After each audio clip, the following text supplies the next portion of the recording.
என் இனிய சொந்தங்களே, என்ன பார்க்க போகிறோம் பார்க்கலாம் வாங்க. நம்ம முருகனுக்கு மொட்டை அடித்து காது குத்துற ஃபங்க்ஷனுக்கு எல்லாரும் வந்துடுங்க. மொய் பண்ணத்தோடு வந்துடுங்க. நம்ம மொய் பண்ணம் என்னது? லைக்கு, கமெண்ட்டு, சப்ஸ்கிரைப், ஷேரு மறந்துடாமல் செஞ்சுருங்க. ஓகே, நம்ம முருகன் எப்போவும் அழகு தானே. மொட்டை போடுறதுக்கு முன்னாடியும் அழகு தான், மொட்டை போட்டதுக்கப்புறமும் அழகு தான்.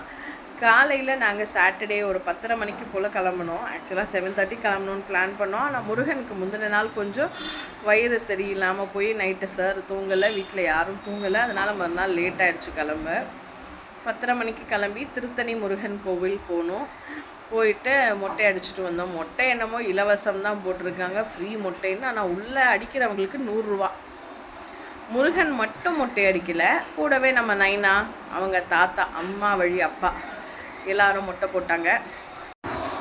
எல்லாரும் மொட்டை போட்டுட்டாங்க. தன்னு தான் வந்து எல்லாருக்கும் உட்காந்து சந்தனம் பூசி விட்டுட்டு சரி அடுத்து காது குத்தலாம் அப்படின்னு போனால் காது குத்துற டைம் வந்து யமகண்டம் வந்துருச்சு. அதனால் யமகண்டம் முடிகிற வரைக்கும் வெயிட் பண்ணோம்.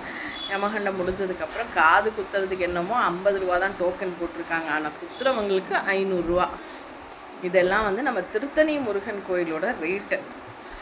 அப்புறம் காது குத்துறவங்க வந்தாங்க. ஆனால் ரொம்ப நல்ல லேடி, ரொம்ப பொறுமையாக அழகாக குத்தி விட்டாங்க. நாங்கள் அவனுக்கு காது வலிக்கக்கூடாதுங்கிறதுக்காக அந்த மறுத்து போகிற ஆயின்மெண்ட் எல்லாம் காதில் தடவி வச்சுருந்தோம். அப்புறம் மாலையெல்லாம் போட்டு சார் ரொம்ப அடம் பிடிச்சார். மாலை போட்டுக்க மாட்டேன், உட்கார மாட்டேன், எல்லாமே பண்ணார். எப்படியோ சமாளித்து அவருக்கு காது குத்தியாச்சு. இதெல்லாம் ஒரு என்ன சொல்கிறது, ரொம்ப அழகான மெமரிஸுங்க நமக்கு.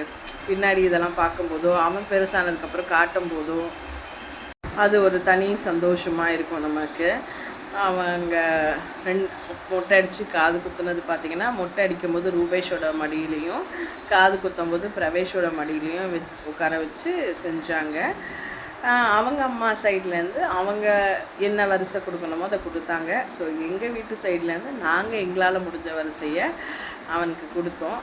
ஸோ இப்படி தான் அன்றைக்கி டே எங்களுக்கு போச்சு. ஆனால் ரொம்ப ஜாலியாக போச்சு. இதில் நான் கிடைக்கிற கேப்லலாம் ஜம்முன்னு வீடியோ எடுத்துகிட்டு ஜம்முன்னு என்ஜாய் பண்ணிகிட்டு இருந்தேன். ஸோ ஒரு 4-5 நாளைக்கு இந்த மாதிரி அங்கங்கே லொக்கேஷனில் எடுத்த வீடியோஸே வச்சு யூடியூப்பில் போஸ்ட் பண்ணிட்டேன். ரொம்ப ஹாப்பியாகவும் சந்தோஷமாகவும் இருந்துச்சு.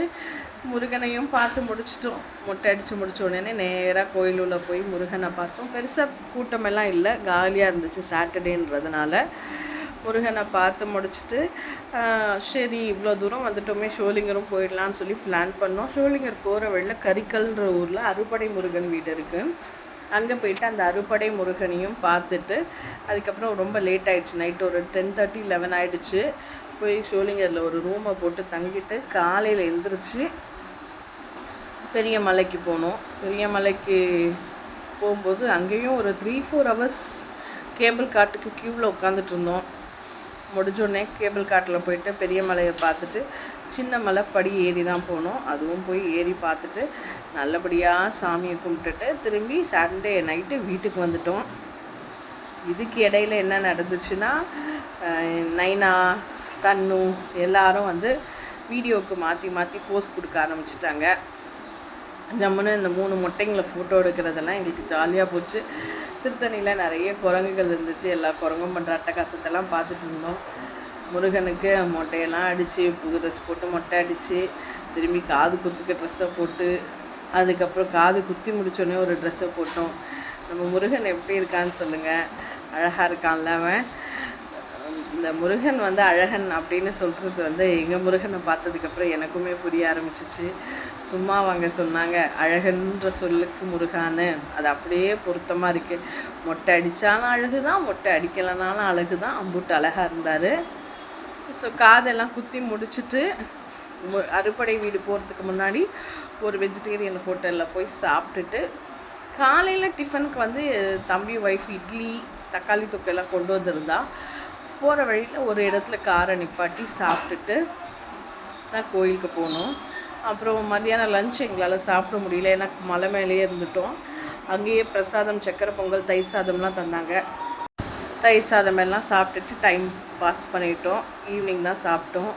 வீடியோ பார்க்குற எல்லாரும், அதாவது நம்ம காது குத்து மொட்டடிக்கிற ஃபங்க்ஷனுக்கு வந்த எல்லாரும் மறக்காமல் லைக் பண்ணிடுங்க, கமெண்ட் பண்ணுங்கள், சப்ஸ்கிரைப் பண்ணுங்கள். எப்படி இருந்தது எங்கள் வீட்டு ஃபங்க்ஷன்? உங்கள் வீட்டில் எப்படி ஃபங்க்ஷன் பண்ணுவீங்கன்றதை கமெண்ட் செக்ஷனில் ஷேர்